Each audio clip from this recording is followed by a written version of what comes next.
what's our plan? Great. So no plan. 30 seconds! Enjoy your ride, Buck. No, you can't call me that. Why not? That's what Steve called you. Steve knew me longer, and Steve had a plan. 15 seconds to drop! I have a plan. Really? What is it? Congratulations on the first episode, Malcolm. I really, really enjoyed it. One of the highlights of that episode for me was the conversation between Rhodey and Sam. It was just two Black non-Wakandans having a conversation in the MCU, which was great. Can you talk about how it felt writing that scene, and also if we can maybe expect Rhodey to show up again later on in the series?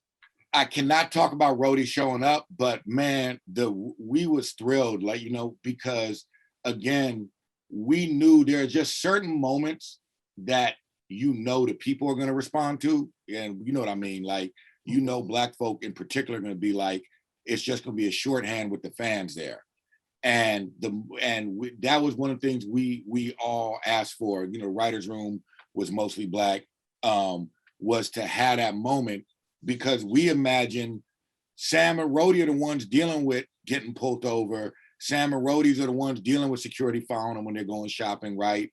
We assume that in between all these movies, them dudes probably called each other all the time, you know what I'm saying? And the way they played it, you could feel it, you know what I'm saying? Like, it just surpassed what we imagined, the way they was able to convey what you're vibing off of. The actors just took it times 1,000 and just made all that stuff, even if they ain't saying it, you felt it. I went back and reread some of the Sam Wilson as Captain America comics, and I really, really enjoyed that.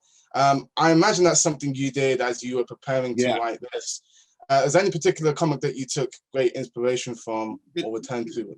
The Truth series was most, you know what I'm saying, what we referenced the most. But you know what happens there is it always starts to shift. Like, once everyone starts chiming in or whatever, it becomes its own thing. But yeah, that you can feel the DNA in there. Exactly. Yeah, well, I was going to ask about that Truth series, because in the credits of the first episode, we saw what looked like it was hinting to Isaiah Bradley, and there was some rumors that Carl Lumbly had been cast. So, you know, I'm guessing part of what you're doing there is looking back at the past to see how it informs the present and the future. How much of that storyline might we get? You can't say.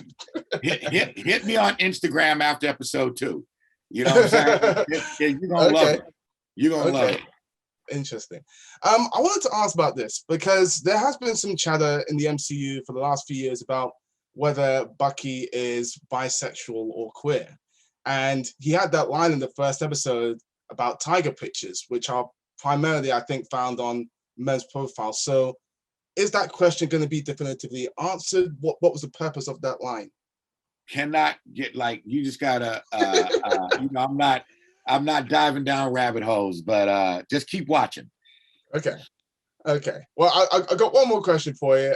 In regards to that, in terms of Joaquin Torres, that's the character from the comics. How much of a focus is he going to be in the series? You just want all the spoilers, huh? Well, I gotta admit, the actor crushed it, and that was one of those things where it's like, oh, you're gonna be just here? Wait, you're amazing. You know what I'm saying? And so you'll be seeing him again. I maybe shouldn't have said that, but shit, episode 2's coming. So okay, looking forward to it. Will we be revisiting the blip as it happened from other perspectives on this show? Because that was one of the things I like most about WandaVision, in terms of you actually got to see it in real time. And I know the blip is driving the show in so many ways. Are we gonna actually see it in real time at any point? It's gonna exist mostly through the characters, but it is absolutely, like you said, it is the driving force. Like, the various villains in this series are responding to the blip.